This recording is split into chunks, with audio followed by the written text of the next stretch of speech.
మార్పు అనేది దాదాపు 60-70 చోట్ల కొత్త వాళ్ళు చేంజ్ చేశాయి. sir. ఇవి వైసీపీకి ప్లస్ అవుతాయా మైనస్ అవుతాయా? అభ్యర్థులు నచ్చని వాళ్ళు ఇంకా ఉన్నారు, వాళ్ళు ఒక ఓటు అటేస్తాంలే ఒక ఓటు ఇటేస్తాంలే, ఈ తరహా చర్చలు ఈ తరహా మాటలు వినపడతాం. సార్ ఇది ప్రజల్లో బాగా చర్చిస్తున్నటువంటి అంశం సార్ ఇది. అంటే ఇంటర్నల్గా మేము చెక్ చేసుకున్నా కొంత అక్కడక్కడ యాక్సెప్టెన్స్ ఈ మార్చిన దగ్గర రావట్లా. అయితే అల్టిమేట్గా ఏం జరుగుతుందంటే జగన్మోహన్ రెడ్డి గారిని చూసి ప్రజలు అట్రాక్ట్ అయ్యి ఓటు వేయడానికి సిద్ధపడ్డారు కాబట్టి, ఆయన చేసినటువంటి వెల్ఫేర్ డెవలప్మెంట్ యాక్టివిటీస్ ఉన్నాయి కాబట్టి, ఆయన మాట తప్పని మడమ తప్పని ఆలోచన విధానంలో ఉన్నాడు కాబట్టి మాకు హెల్ప్ అవుతుందని మేము భావిస్తున్నాం. అదర్వైజ్ కొన్ని చోట్ల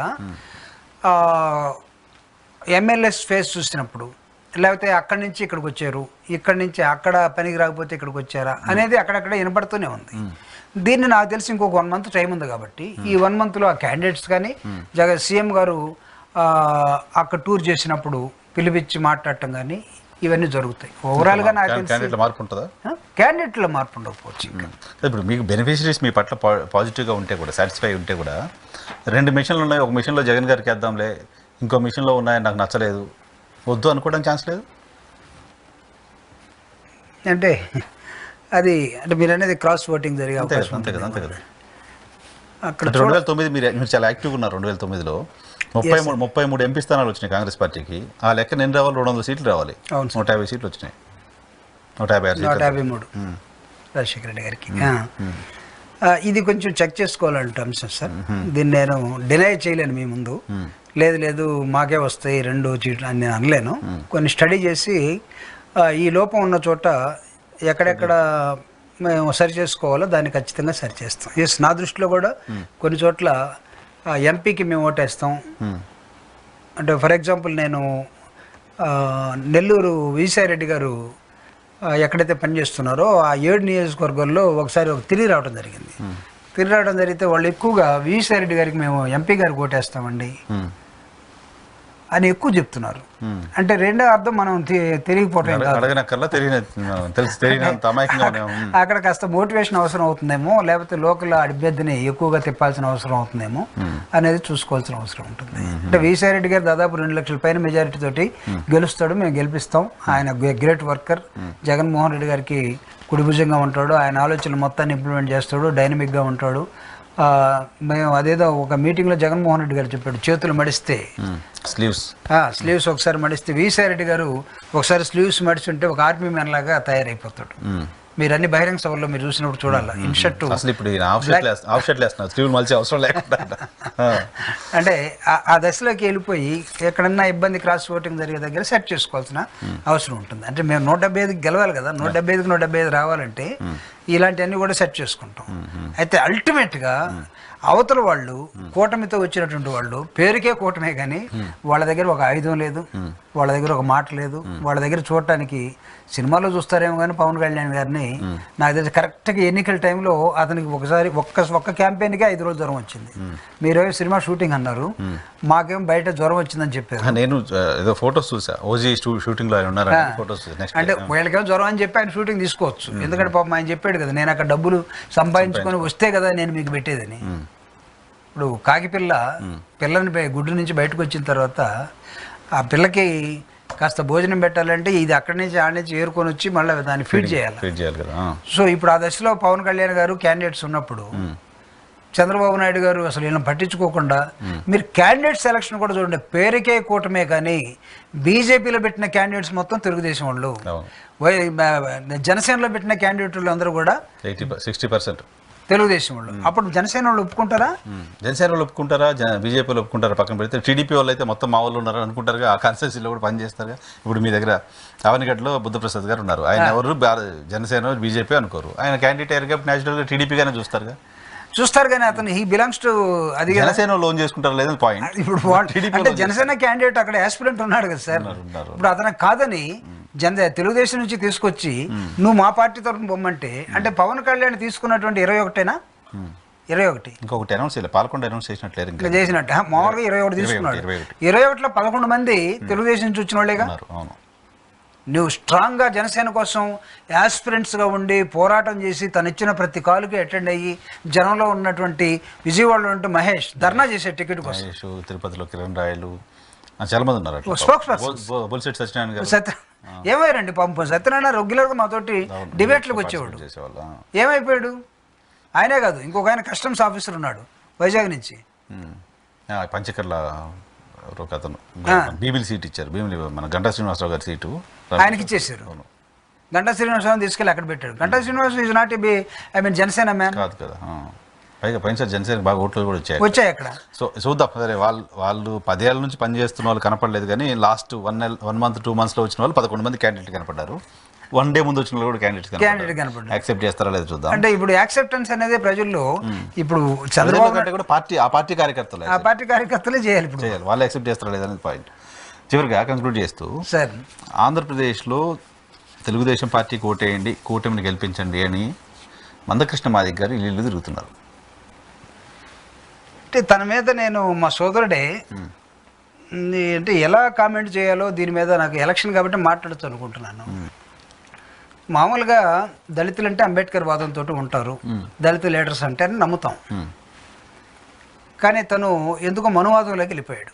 ఎట్లా అంటే బీజేపీని నమ్ముకున్నాడు అతను గతంలో కాంగ్రెస్ నమ్ముకున్నాడు, గతంలో తెలుగుదేశాన్ని నమ్మాడు, ఇప్పుడు బీజేపీని నమ్మాడు.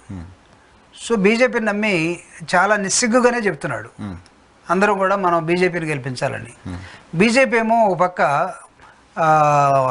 వాళ్ళు ఎంపీలే చెప్తున్నారు ఈసారి మేము 400 వస్తే రాజ్యాంగాన్ని మార్చేస్తాం, పబ్లిక్ సెక్టర్స్ ఉండవు, దళితులకి రిజర్వేషన్స్ ఉండవు, మొత్తం వాళ్ళు యాంటీ పూర్ యాంటీ దళిత్ అనే ఒక నినాదాన్ని వాళ్ళు తీసుకున్నారు.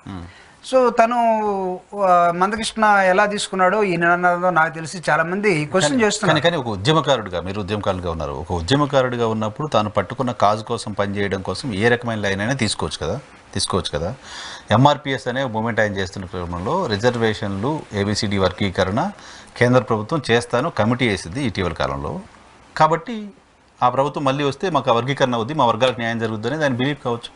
అంటే కాంగ్రెస్ పార్టీ కూడా కమిటీలు వేసిందండి, యూపీఏ గవర్నమెంట్ కూడా చాలా కమిటీలు వేసింది. ఉషా మెహ్రా కమిషన్ అంటే ఎంతమంది ఉన్నాయి, ఎన్ని పేర్లు అన్నీ నేను మళ్ళా చరిత్ర చెప్తే ఇబ్బంది పడతారు. ఇంకా చాలా కమిటీలు వేసారు. 370 ఆర్టికల్ని రద్దు చేసేటప్పుడు ఏ కమిటీ వేసాడు మోడీ? నో కమిటీ అనుకున్నాం. అది అసలు ఒక బిగ్గెస్ట్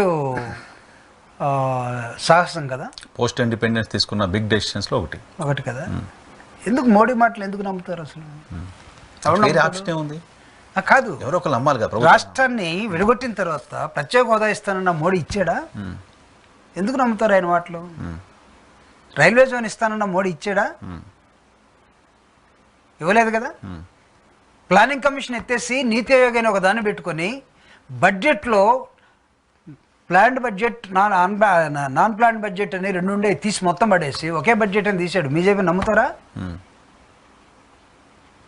ఆయన ఏ వర్గాలకు పక్కన చేరున్నాడు?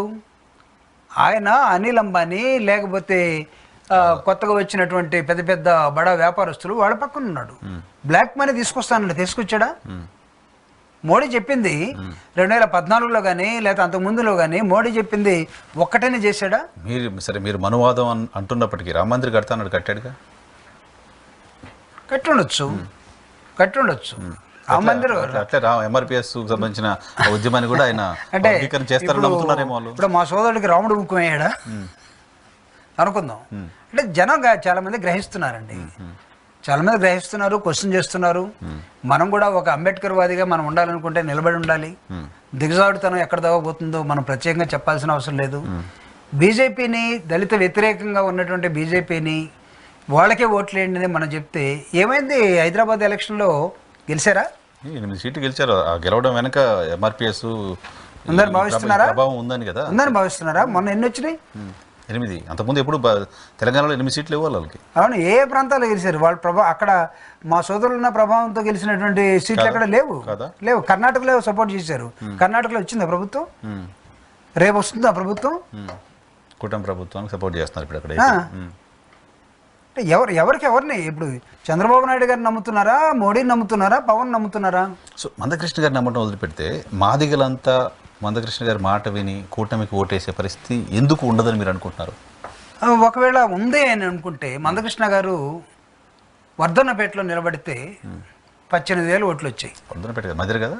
వర్ధన్నపేట మదిరి ఫస్ట్ మదిరి నిలబడ్డారు. 2 సార్లు నిలబడ్డాడు, అక్కడ ఓడిపోయారు. అంటే అన్ని పార్టీలు వర్సెస్ కాంగ్రెస్, అన్ని పార్టీలు తెలుగుదేశం తర్వాత టీఆర్ఎస్, కమ్యూనిస్ట్ పార్టీలు అన్నీ సపోర్ట్ చేస్తే తను వర్ధన్నపేటలో ఒక క్యాండిడేట్గా నిలబడ్డాడు వర్సెస్ కాంగ్రెస్. కాంగ్రెస్ వాళ్ళు గెలిచారు, అక్కడ 18,000 ఓట్స్ వచ్చినాయి. మీరు అన్నట్టుగా గెలవాలి కదా, మదిరిలో గెలవాలి కదా. అంటే ఎలక్షన్ అది టోటలీ డిఫరెంట్ ఆస్పెక్ట్. ఎందుకు నిలబడుతున్నారో ఏం చేస్తున్నారో అంటే దీని లోతుల్లోకి వెళ్ళే కన్నా అంటే నేను కొన్ని వాస్తవాలని మనం ఒక అంబేద్కర్ వాదులుగా, దళితుల పక్షాన ఉండేవాళ్ళ వాదులుగా ఉన్నటువంటి చిన్న చిన్న అంశాలని ఏ డయాసుల మీద పరిష్కరించుకోవాలో ఆ డయాసుల మీద పరిష్కరిస్తే బాగానే ఉంటుంది. కానీ పొలిటిసైజ్ అని అన్నాను, ప్రతిదీ పాలిటిక్స్, పొలిటికల్ లేకుండా ఏం జరగదు. కానీ ఎవరైతే మన శత్రు వైరుధ్యం మిత్ర వైరుధ్యాలని 2 ఉంటాయి ఇక్కడ. మనల్ని శత్రువులుగా చూసి అణగదొక్కాలని చూస్తే ఆ శత్రు వైరుధ్యం ఉన్నటువంటి ఆ కూటమిలో మనం వెళ్ళిపోయి మనం ఏదో ఆశిస్తే జరుగుతుందా? ప్రధానమంత్రి గారు వచ్చి హామీ ఇచ్చారు కదా, జరుగుద్దేమని వాళ్ళ బిలీవ్, కమిటీ కూడా వేశారు కాబట్టి. అంటే ఏమైంది, ఆయన వచ్చి ఇచ్చేప్పుడు చెప్పాడు, ఏమైంది, that is in the court, Supreme Court అది కమిటీ కూడా లేదు. నో కమిటీ తెలంగాణ ఎలక్షన్ ముందు వేసినట్టు no committee at all. Only Supreme కోర్టుకి అసిస్ట్ చేయడం కోసం ఒక ఆఫీసర్స్ తోటి ఒక కమిటీ అంతే. They cannot take a decision on their own. అంతే, లీగల్ సెల్కి ఏదైనా ఉంటే అసిస్ట్ చేస్తారు, అంతేగాని ఇంకోటి కాదు. అంటే as per as the elections are concerned మనం ఎవరో వైపు ఉండాలి. మళ్ళించగలమా ఒక దళిత్ సెక్షన్ మొత్తాన్ని నువ్వు బీజేపీ వైపు మళ్ళించగలవా? ఇది ఛాలెంజ్ కదా అసలు. ఒకవేళ మోడీ ఏమైనా కండిషన్ పెట్టాడా, నువ్వు మొత్తం తీసుకొచ్చి మమ్మల్ని గెలిపిస్తే నీకేదైనా చేస్తావని చెప్పిస్తే, మొన్న ఇక్కడ జరిగినటువంటి ఎలక్షన్లో తెలిసిపోయింది కదా. నీకేమైంది, నీకు కర్ణాటక ఎలక్షన్స్, తెలంగాణ ఎలక్షన్స్ ఏమైంది, ఎందుకు దే లూజ్ ద గవర్నమెంట్ ఎందుకు లూజ్ అయ్యారు అసలు? గవర్నమెంట్ ఇన్ ద సెన్స్ వస్తాం బీజేపీ వస్తుంది అనుకున్న వాళ్ళు కాంగ్రెస్ ఎందుకు వచ్చేసింది? సో రకరకాల ఫ్యాక్టర్స్ ఉంటాయి, బట్ వీళ్ళు కాపాడలేకపోయారు, వీళ్ళు గవర్నమెంట్ తీసుకురాలేకపోయారు. అంటే నేను అనేది మనం ఇర్రిలవెంట్గా పోతే మనం ఏం చెప్పలేము. సో మనం సైంటిఫిక్గా మూవ్ కాగలిగితే that will be better to the entire whole community.